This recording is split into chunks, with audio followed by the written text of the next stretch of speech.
लंका भी जाते हैं तो राम जी को ध्यान करते हैं, प्रवेश भी करते हैं तो हृदय में राम जी को रखते हैं। क्यों? कोई भी काज बिना राम जी को हृदय में रखे हुए पूर्ण नहीं हो सकता है। यही दास की नीति है कि दास को स्वामी को हृदय में रख करके ही कार्य करना चाहिए, फिर वह दास कभी फेल नहीं होता है। कोई भी काम करने के पहले प्रचार नहीं, विचार करो। विचार करोगे प्रचार अपने आप हो जाएगा। है? लेकिन हम लोग पहले ही प्रचार ठोक दिए, एडवर्टाइजमेंट ले बोलो सीताराम, फिर क्या प्रचार हो जाता है, विचार होता नहीं है, काम फेल हो जाता है। ये ना सीख पाओ तो आज की कथा से एक और सीख सकते। हनुमान जी ने 5 उंगलियों को एक करके मुक्का बना करके लंकनी को मारा, वो भी विरक्त बन गई। मानो हनुमान जी ये कहना चाहते हो कि हमको सभी को अपने परिवार में, समाज में, अपने राष्ट्र में एकत्रित होकर रहना चाहिए, पर कोई भी विदेशी ताकतें हमारा बाल बांका नहीं कर सकती।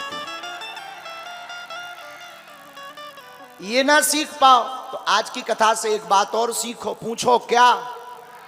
पूछो। सोते सब हैं, लेकिन जो काम में सोते हैं उन्हें रावण जगाता है। जो राम को हृदय में रखकर सोते हैं उन्हें हनुमान जगाते हैं। आज की कथा का 5वां सूत्र, और अगर ये 4 ना भी सीख पाओ, शायद तुम बिहारी आदमी आओ, खा पी के ज्यादा भात आ गए हो, चावल ज्यादा खब गए हो, पानी कम पे वो हो, पंडाल से निकलवे ना मिलो हो। कई जन के तो पसीना में मेकअप बहा गए, कई जन के कपड़ा बड़ी क्रेज में आए थे कि फोटो खींचे, ना फोटो खींची ना टीवी चली। कई लोग तो अच्छा, कई लोग हमने देखे हैं, कई लोगों की भक्ति बड़ी अद्भुत होती है कि उनके सामने कैमरा जाएगा, वो भी सीताराम सीताराम सीताराम सीताराम, और कैमरा ना जाए कहोगे ताली बजाओ, और कैमरा चलो जाए,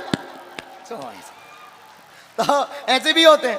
तो आज तो कुछ नहीं चल पाया, तो हो सकता तुम मन में खिन्न हो, लेकिन हम आपको कहेंगे 4 बातें ना भी सीख पाओ तो 5वीं बात आज सुंदरकांड की सीखने योग्य है।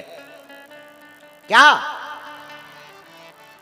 हनुमान जी बहुत अच्छी बात कहते हैं। जब लंका प्रवेश करते हैं तो लंका में सोने की चमक धमक में हनुमान जी नहीं फंसते, उस सोने की चमचमाती हुई नगरी में भी जानकी माता को देखते हैं। मानो इस संसार सागर की चमक दमक में हमें नहीं फंसना चाहिए, इस संसार की चमक दमक में भी हमें भक्ति की सतत खोज करते रहना चाहिए।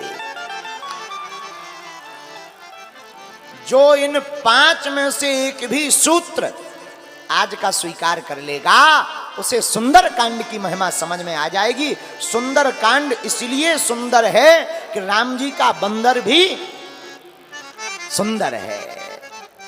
एक बात और, 6वां सूत्र और ले, तुम्हारे काम आएगा। काम काज का बंदर नहीं होना चाहिए, राम काज का बंदर होना चाहिए। काम काज का बंदर केवल बंदर होता है, राम काज का बंदर भी सुंदर कांड की तरह सुंदर होता है। 7वीं सीख और लो सुंदरकांड से।